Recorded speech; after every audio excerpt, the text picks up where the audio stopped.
Next is natural disasters. Natural disasters are sudden and powerful events caused by nature that can cause harm to people, animals and the environment. Some common natural disasters include floods, earthquakes, cyclones and avalanches. Let us learn more about each one.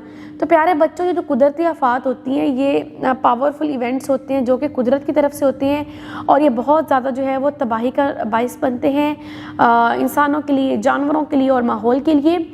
अगर हम common disasters की बात करें तो उनमें सैलाब आ जाते हैं, ज़लज़ले आ जाते हैं और दूसरी कुदरती आफात इनमें शामिल हैं। Flood, a flood happens when there is too much water in an area, often because of heavy rainfall or a river overflowing. When the water cannot be absorbed by the ground or flow away fast enough, it spreads over the land. Floods can damage homes, farms and roads.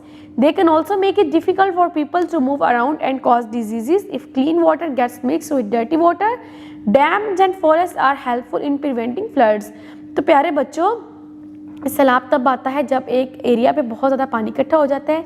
ये बहुत ज़्यादा बारिश की वजह से भी हो सकता है या फिर दरिया जो है जब वो ओवरफ्लो करते हैं तब भी सैलाब आते हैं और जब हमारी ज़मीन जो है वो पानी को अब्जॉर्ब नहीं कर पाती तो सैलाब आ जाते हैं और सैलाब से घर तबाह होते हैं, खेत तबाह होते हैं, सड़कें तबाह होती हैं। इसके अलावा जो है वो बहुत सारी बीमारियाँ फैलती हैं। अगर साफ़ पानी गंदे पानी के साथ मिल जाए तो सैलाब को बचाने के लिए जो है वो हमें ज़्यादा से ज़्यादा जंगलात लगाने चाहिए। जंगलात और डैम्स जो हैं वो सैलाबों को रोकते हैं। Next is earthquake. Earthquakes happen when there is a sudden shaking of a ground. The earth's outer layer is made of huge pieces called tectonic plates. These plates are always moving. Sometimes they get stuck against each other, and when they suddenly move, the ground shakes, causing an earthquake. Earthquakes can cause buildings, bridges and other structures to collapse. They can also cause landslides or create large cracks in the ground which can be very dangerous for people. तो प्यारे बच्चों, ज़लज़ला उसको कहते हैं हमारी ज़मीन जो है अचानक से हिलने लग जाती है और ज़मीन की जो बाहर वाली लेयर है वो बड़े टुकड़ों से बनी होती है जिसको हम टेक्टोनिक प्लेट्स बोलते हैं। और जब ये प्लेट्स जो हैं ये प्लेट्स हमेशा जो है वो हिलती रहती हैं, लेकिन कभी जो है कभी अगर ये जो प्लेट्स एक दूसरे के अगेंस्ट टक हो जाएं और अचानक जो है वो हिलने लग जाएं तो हमारी ज़मीन हिलने लगती है जिसके नतीजे में ज़लज़ला आता है और ज़लज़ले से जो है हमारी बिल्डिंग्स तबाह होती हैं, हमारे पुल तबाह होते हैं और दूसरे भी जो स्ट्रक्चर्स होते हैं वो कोलैप्स कर जाते हैं और इसी के नतीजे में फिर लैंडस्लाइड्स भी होती है जो कि ज़मीन पर एक बड़ी तबाही का सबब बनती है। Next we have cyclones. A cyclone is a powerful storm that forms over warm ocean water. It creates strong winds, heavy rains and can bring large waves to coastal areas. The winds in a cyclone can move in a circle, making it a very dangerous storm. तो प्यारे बच्चों, cyclones जो होते हैं वो एक बहुत ज़्यादा पावरफुल तूफ़ान होते हैं जो कि समुंदर के गर्म पानी के ऊपर आते हैं। इनसे क्या होता है, तेज़ हवाएं चलती हैं, तेज़ शदीद बारिशें होती हैं और बहुत बड़ी जो है वो वेव्स कोस्टल एरियाज़ में क्रिएट होती हैं और ये जो वाइंड्स हैं ये एक दायरे की सिमत में घूमती हैं और एक बड़ा ख़तरनाक जो है वो तूफ़ान आता है। Next is avalanches. An avalanche is when a large amount of snow slides down a mountain. This can happen when the snow becomes too heavy or unstable. Avalanches can be caused by heavy snowfall, strong winds or when the snow starts to melt too quickly. Avalanches can bury people, animals and buildings under the snow. The snow moves very quickly and it is hard to escape when it starts to slide. तो प्यारे बच्चों, avalanches तब आते हैं जब जो है पहाड़ों से स्नो गिरना शुरू हो जाती है, जब स्नो बहुत ज़्यादा हो जाती है, अनस्टेबल हो जाती है और वो पहाड़ों से गिरने लग जाती है। ये जो है हैवी स्नोफॉल जब होती है तब ये एवलांचेस तब वाक़या होते हैं और स्नो जो है वो तेज़ी से तब तेज़ हवाएं चलती है जिसके नतीजे में स्नो मेल्ट होना शुरू हो जाती है।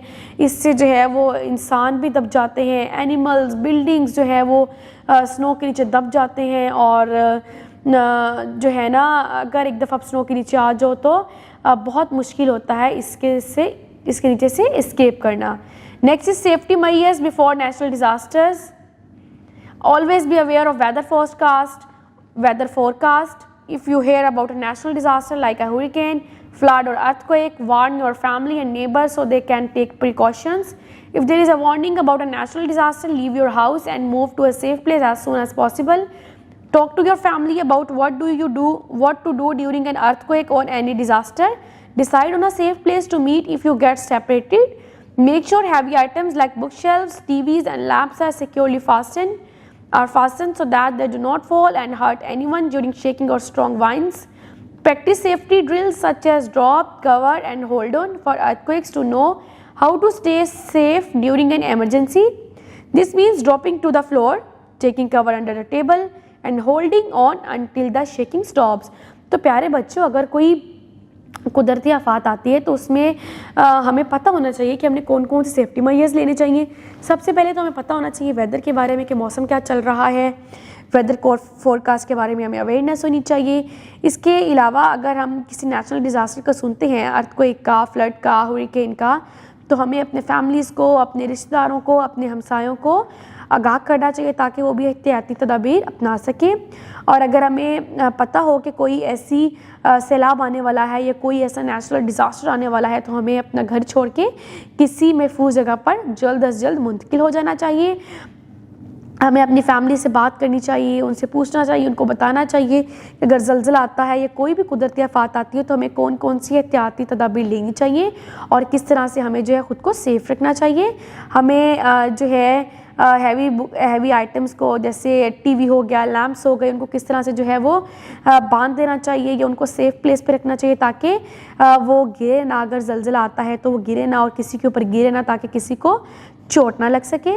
और इसके अलावा हमें प्रैक्टिस करनी चाहिए सेफ्टी ड्रिल्स, जैसे कि अगर ज़लज़ला आया है तो हमें ज़मीन पे बैठ जाना चाहिए, किसी चीज़ का सहारा लेना चाहिए, किसी टेबल के नीचे ख़ुद को कवर कर लेना चाहिए और किसी चीज़ को ज़ोर से पकड़ लेना चाहिए ताकि हम जो है हमें कोई नुकसान ना पहुँचे, यहाँ तक कि जो ज़लज़ला है वो रुक जाए। Next is during disaster, drop to the ground, take cover under a study table और desk and hold on until the shaking stops. Do not run outside while the earthquake is happening. Stay away from glass windows or mirrors because they can break and hurt you. Move away from buildings, trees and power lines. Do not panic, stay calm and think about the safety of yourself and others. अगर disaster आ रहा है तो आपको चाहिए कि आप जो है वो ज़मीन पे बैठ जाएं। ज़लज़ला आ रहा है तो ख़ुद को किसी चीज़ के नीचे छुपा दें, किसी चीज़ का सहारा लें ताकि आप जो है वो अपना तवाज़ुन ना खोएं और बाहर ना भागें जब तक ज़लज़ला जो है वो रुक ना जाए। इसके अलावा शीशे की चीज़ों से, शीशे की विंडो से और शीशे के जो होते हैं मिरर्स होते हैं उनसे दूर रहना चाहिए। इसके अलावा जो बड़ी बिल्डिंग्स होती हैं, पावर लाइंस हो गई, दरख्त हो गए, उनसे जो है वो थोड़ी दूरी इख्तियार करनी चाहिए और हमें घबराना नहीं चाहिए, तहम्मुल का मुजाहरा करना चाहिए और हमें अपनी सेफ्टी का ख्याल रखना चाहिए और दूसरों की भी। After disaster, offer food, water and essential supplies to those affected by disaster. Work together with government agencies and other individuals to help those who have suffered losses. Provide first aid to injured and seek professional medical help if needed.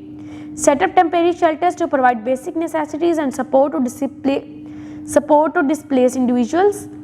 Aftershocks are smaller earthquakes that can happen after the main earthquake. Be prepared for them. Listen to any instructions on the radio, TV or from your parents. तो प्यारे बच्चों, ज़लज़ले के बाद आपको चाहिए कि आप दूसरे लोगों का ख्याल रखें और देखें, लोगों को खाना खिलाएं, पानी पिलाएं और दूसरी ज़रूरियात की चीज़ें उनको प्रोवाइड करें जो लोग कुदरती आफत से मुतासिर होते हैं। आप गवर्नमेंट एजेंसीज़ के साथ और ऑर्गेनाइजेशंस के साथ मिलकर उन लोगों के लिए काम करें जिनको बहुत ज़्यादा नुकसान बर्दाश्त करना पड़ता है। इसके अलावा आप जो लोग इंजर्ड होते हैं, ज़ख्मी होते हैं, उनको फ़र्स्ट एड प्रोवाइड करें, उनको मेडिकल हेल्प प्रोवाइड करें और टेम्परेरी शेल्टर्स जो है वो सेट करें ताकि लोग जो हैं उनको बेसिक जो ज़रूरियात है, जो इमदाद है, बेसिक बुनियादी इमदाद उनको फराहम की जा सके। आफ्टर शॉक जो होते हैं वो ज़लज़ले के बाद आते हैं तो हमें चाहिए कि हम जो है उनके लिए भी प्रिपेयर करें और रेडियो टीवी पर अपनी जो है ख़ास इंस्ट्रक्शंस को सुने और अपनी पेरेंट्स की इंस्ट्रक्शंस को भी फॉलो करें। So here is a research task for you with the help of the internet, parents और टीचर।